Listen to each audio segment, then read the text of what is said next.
In today's video, I'm going to teach you how to leave a review on Whop.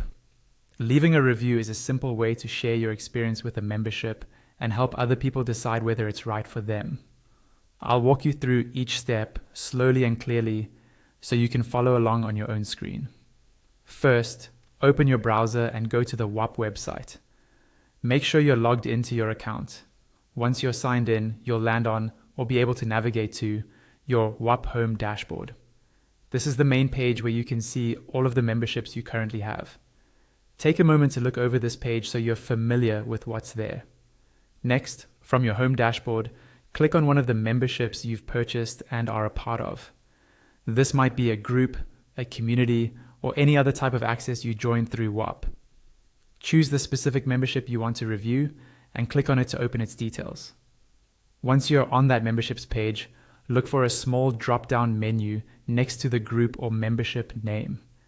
This is usually indicated by a small arrow or icon. Click on that drop-down. It will expand to show you a few different options related to managing or interacting with that membership. Among those options, you should see one labeled Leave a Review. Go ahead and click on Leave a Review. This will open the review section where you'll be able to write and submit your feedback. You'll now see a text field where you can type your review. Click into that field and start writing. Try to be honest and specific about your experience, what you liked, what could be better, and whether the membership met your expectations.